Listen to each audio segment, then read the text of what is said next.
Director General, welcome to In Conversation. Thanks for being here. Let's ask the obvious question. If renewables, green energy are so good for the planet, why are we taking so long to transition into them? That's very good question. One, naturally, could be the resistance of the old energy system to be moved away from the new renewables coming. But in fact, this is already happening. So there is no doubt that we are moving to a new energy system that will be largely based on renewables, complemented by hydrogen, mainly green hydrogen, and sustainable use of biomass. So are you saying that OPEC and the big oil and gas companies, they are the enemy? They're the ones that are the resistance in the system? I don't believe in enemies. I believe on the fact that we may have different interests working on this arena of the energy system. But there is no doubt that the direction where we are going is clear, and no one can stop this process. So in fact, what is at stake today is not the direction of travel. It's there. No you, no me, no one can change that. But the speed and the scale of this rushing to a new energy system. This is at stake today. Because moving to a new energy system today is subject to one special thing. One is the climate change. It's fighting climate change. In fact, there is also the need for having a more competitiveness energy system, a system that can be more just, less unequal when we talk about economy and society. Could it be that it's costs that really is stopping us from making this change to green renewables?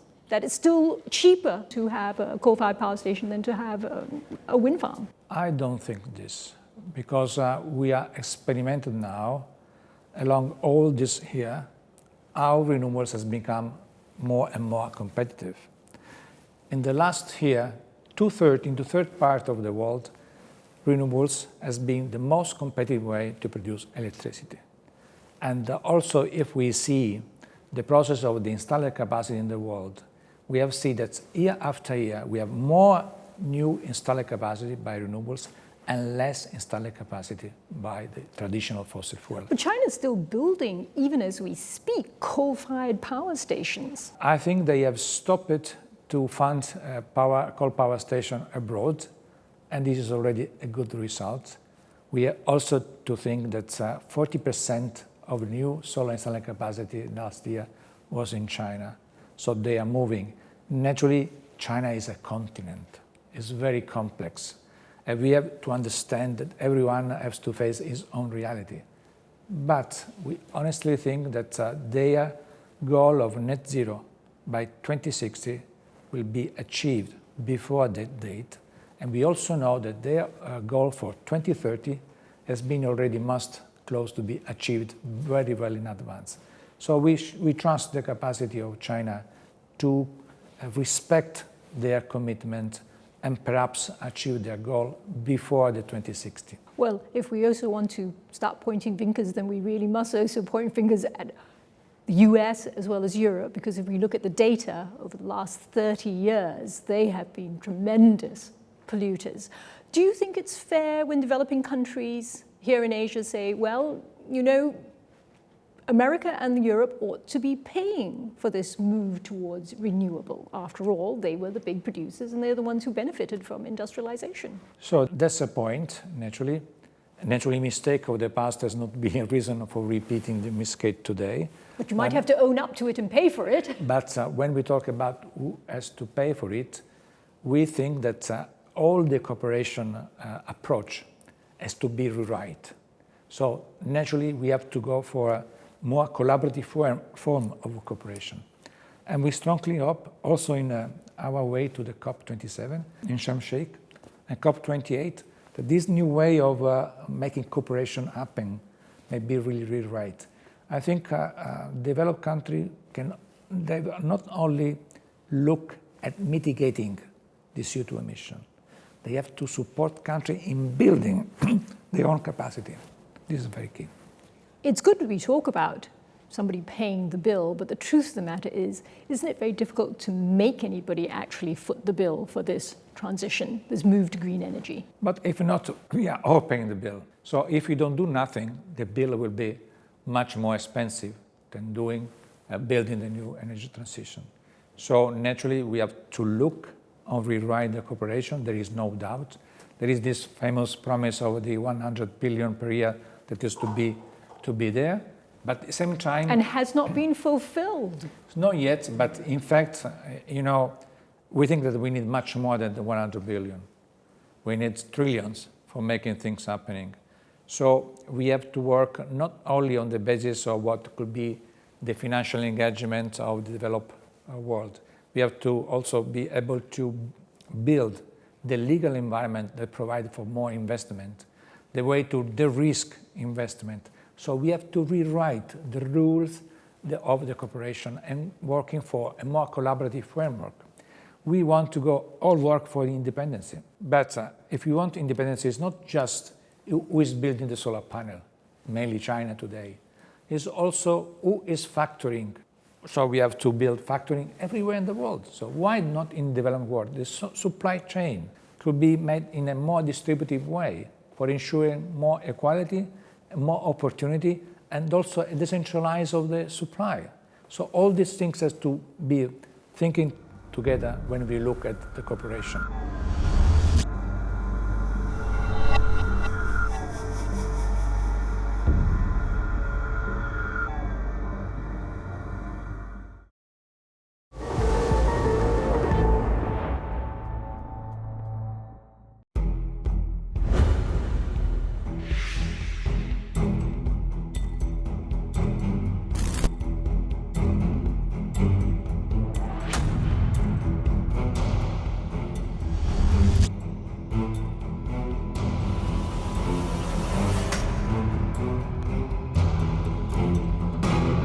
Some research, though, is showing that we're going to always have this problem with what's called intermittency. In other words, renewable energy is something very desirable, but when the sun doesn't shine, your solar power is not going to be generated. So in the end, it always falls back to fossil fuels, that dirty but reliable source.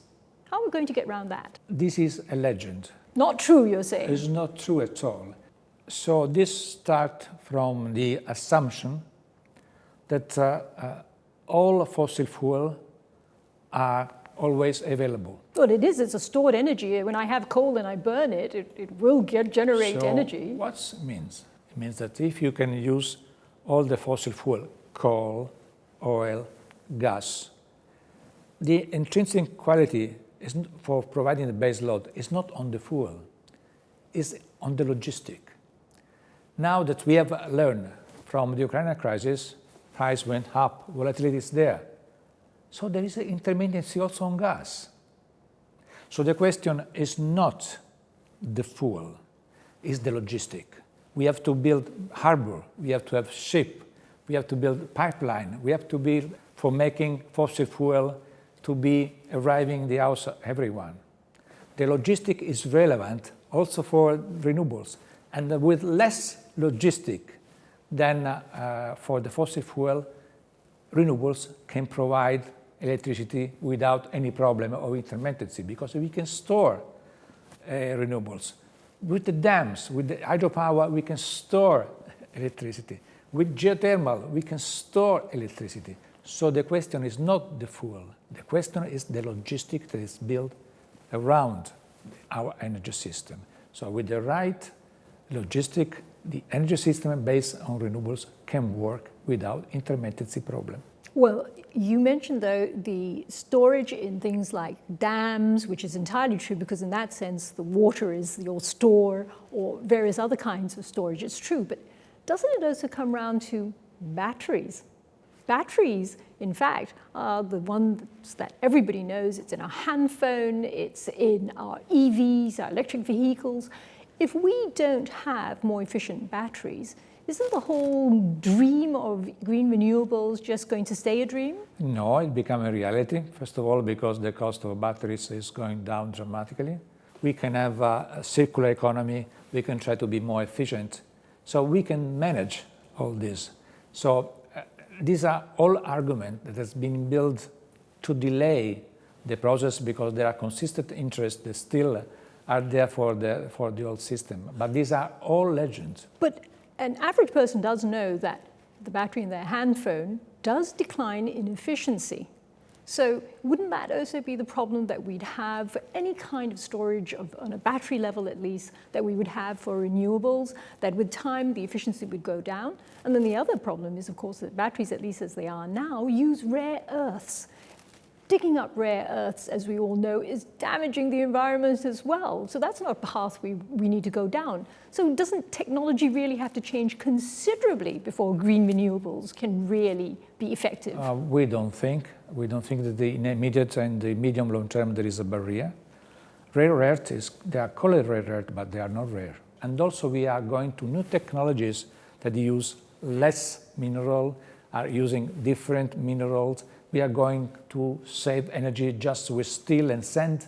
We can save energy. So technologies are moving rapidly. So I don't think that this moment we can honestly say that there is any barrier for having more renewables in the energy system. What we see as really a priority is the grid. So we have to have more interconnectivity. When we talk about the grid, we have to be more flexible, and we have to be capable to balance all this. But this is possible. And anyway, someone could say it's costly, but it's also costly to maintain the old system. So the fact is, what is costless? Is maintaining the old system or going for the new one? There is no one that can say that the old system is less costly.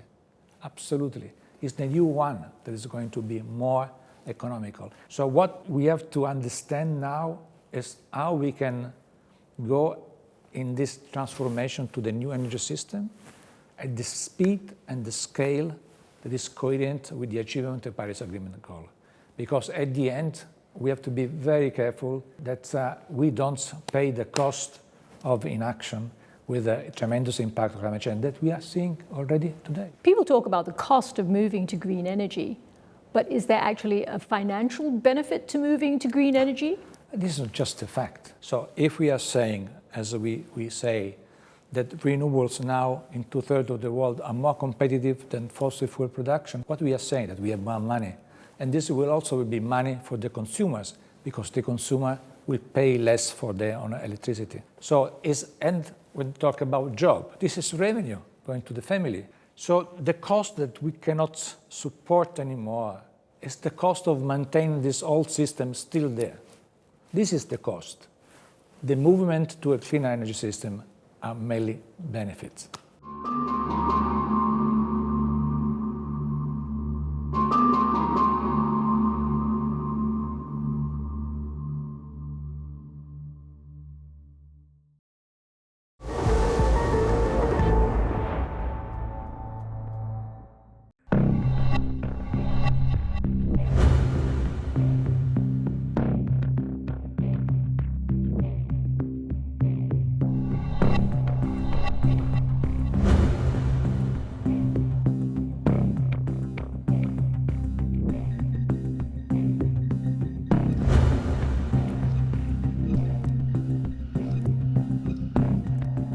What about the question of scale, as you've mentioned?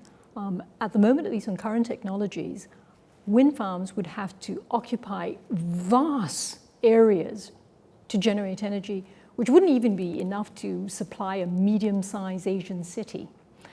That's possible, therefore, for countries like Scandinavia, where they have very small populations and a lot of land. They could perhaps do that. But what do places like Singapore do? We don't have the land to have vast wind farms. First of all, when we talk about land, we can say that 2% of land in the world can be enough to provide electricity for all the world. The question, naturally, there are places where we can have more space, places where we can have less space. And naturally, for example, when we think about Europe or Singapore, that's I think their destiny. They have to be important in some way. What is important is that they can count on a supply that is more decentralized. So they having more actors in the ground and producing electricity, green hydrogen, they can choose where to buy energy around the world. So to have a system that is decentralized with more actors, we don't talk about a perfect competition, but at least there will be not a group country that can dictate in some way the rules of the market. You're talking about OPEC without saying it. I'm not saying about OPEC. that the reality is that if only a few countries have the resources, naturally the market should be inevitably influenced by their decision, the way they move in the market. So we know this, that going to a more competitive market, this will mean that no one has the power. It's also in the definition of the competitiveness, the perfect competitiveness, where no one can change how the market works. So naturally, going for having more actors into the ground, this will be facilitated to be more efficient and avoid the problem that unfortunately we are living in this month. What do you say when you meet some of the CEOs from the big oil companies? Do you say to them, your time is past, stop doing this, move to the light side, stop living in the dark side? In fact, I'm not meeting the oil and gas companies. They're asking us to collaborate in the transition. And there is a willingness to cooperate. They have willingness to work on hydrogen, to work in renewables. So there is this sense, at least from the CEO that I've met. We have also built this alliance on industrial decarbonization with Siemens, with 12 other companies, and are joined. So this is the future, government and private sector working together and with the stakeholders, because we have to take into account also for example, your doubts on dams, how we can do that things happen in a way the environment is preserved in the right way. But I must remind you, at the beginning of our conversation, you mentioned that they were not moving fast enough and that there is this resistance from the established players, which is the big oil companies. Also, the world of the companies may see in a company that are moving faster than others. What is important at the end with the discussion or with working together, we take the right decision. And the market has already, in fact, making its own decision. The fact is the decision on the market has to be corroborated and to be supported by the governments if we want to ensure the right speed and scale. But direction of travel, again, is there. No one will change it. Power stations are built by governments or big companies. The individual feels very small. What can we, as the individual, do? I think that we, as individuals, we can do a lot. There are two main drivers in the energy transition. One is the electrification of the system that will go through renewables, hydrogen, sustainable mass, etc. The other one is efficiency. Efficiency can be in the way we produce, but also in the way we consume.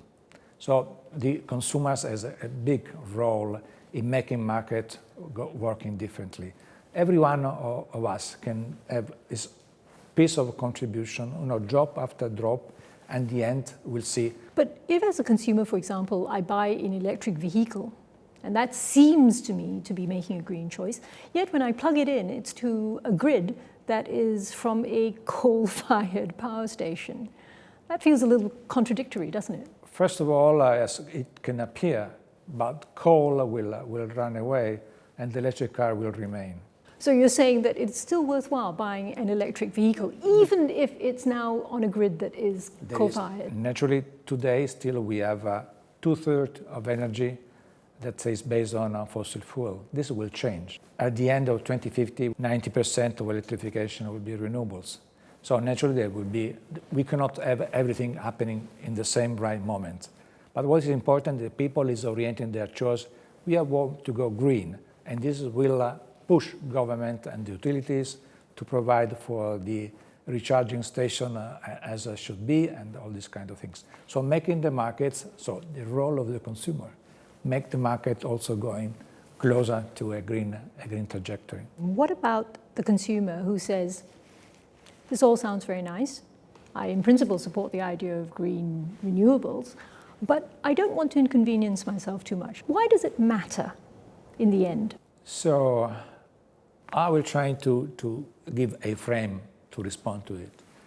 So everyone say, we believe in science. Okay. The science told us that if you want to avoid the worst, not all, but the worst damage of climate change, we have to pick up oil and gas, oil and coal by we have already picked it, shoot. Gas from 2025. And then we have to slow down until to be no more than 20% in 2050 with the gas and other less than 10% in the electricity market. So this gives us the sense of what is right and what is not right. So we have to have our way to act has to be coherent with this trend. This is the reason, for example, the European Union, from 2035, you cannot have a fossil fuel car on the street. So there are measures to orient the market, but there are also the common control measures. So I think that this is a good example, a good experience on how to deal with mobility. So 2035, you have other 15 years, and then you have to come with 100% electric. So you say that aspirations and idealism are necessary? It's the only way if we really think that we want to provide for a world that is worth to be lived in by our next generations. Director General, thank you very much for being on In Conversation. Thanks to you, my dear. Thanks.